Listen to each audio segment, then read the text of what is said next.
with your presentation, where are you coming from in terms of your technological background and your professional spiritual background? Anything that you'd like to share to kind of like introduce yourself? Who are you there? Thank you, Natalia. Yes, I guess it depends on where, where to begin.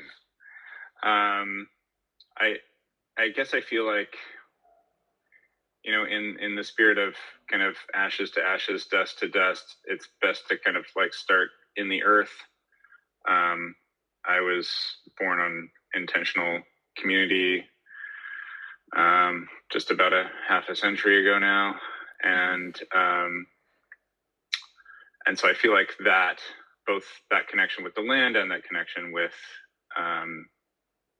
community of people trying to make a life together. I guess I would say that in some sense plant the seeds in me of like what I've been calling lately massive multiplayer civilizational co-design.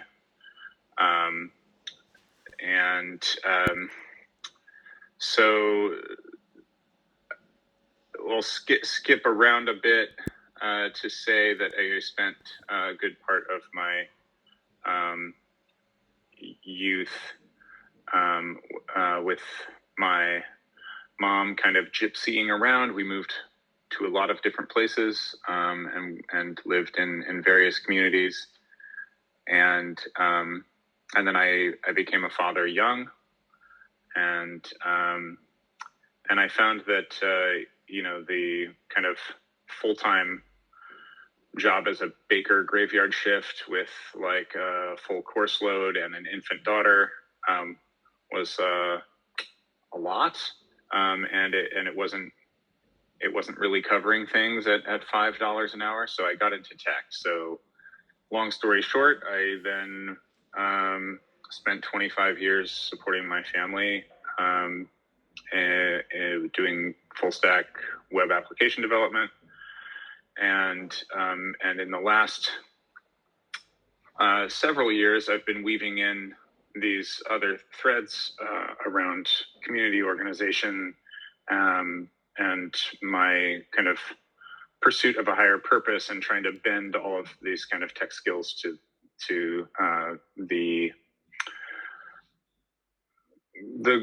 aspirational goal of planetary flourishing, which I see as kind of getting ourselves to the starting line in terms of being, participants in the cosmos. And so, that's the beginning. That kind of brings us to where we are now, where I would say I've been trying to hold spaces, hold conversations, vision projects, build teams around liberatory tech, pro-social technology, collaborative technology, mainly peer-to-peer. Yeah. Are you connected with Holochain in any way? Remind me if I'm wrong. And what kind of, or Hilo? I know we met at the Creative Technologies Alliance. What was it?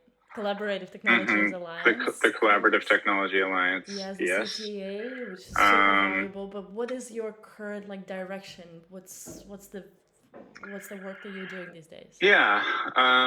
I see Holochain as being one of a few very good prospects, or maybe it's more like members of an ecosystem in terms of what we have available to us for, peer-to-peer tools that are currently working, things that people can actually grab and work with. And I would add to that list Secure Scuttlebutt. I feel to a somewhat lesser degree IPFS, but I do believe it fits in there in some way. And then there's obviously like the other kind of DHT and CRDT tools. BitTorrent comes to mind as another DHT. So I know and am trying to kind of cultivate relationships with people in all of those communities. In fact, one of the initiatives that I'm advancing is what I've been calling kind of common carrier layer for these to improve network availability and performance. A lot of these struggle with low availability because of a low number of nodes. So, the idea is, could this be improved for everyone by creating a kind of an internet, yeah, I guess it is, by recreating the internet. Yeah. Creating an network of these peer-to-peer networks, basically. Yes, super. This is super nice.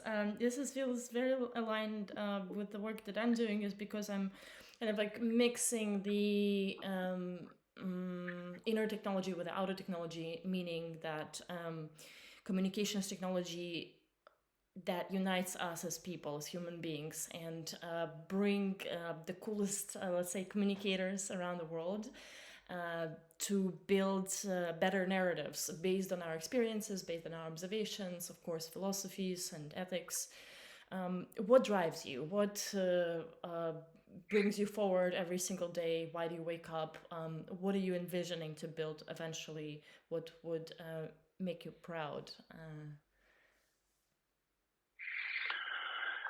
Yeah. I like, I think what you just brought in, because I think that's what makes this the best lever for getting into the kind of narratives that we would like to see unfolding. So, I think about this in terms of polycosmic navigation, of getting ourselves into the narrative thread in the multiverse that is the most most closely aligned with our aspirations. And I understand those aren't monolithic. It's obviously participatory and dialogic, and has to do with this kind of ongoing, unfolding conversation. But one of the ways that I've been characterizing it is as threading the metacritical needle into a future of planetary flourishing. So as I see it, we've got these kind of existential crises on all sides. If you were to look at it from a purely probabilistic point of view and say, what are the most probable scenarios? I'd say most of them aren't very good, in a reductionistic sense of good.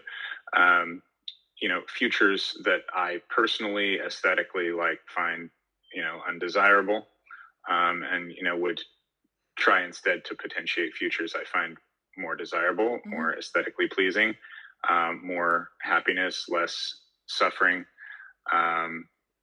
and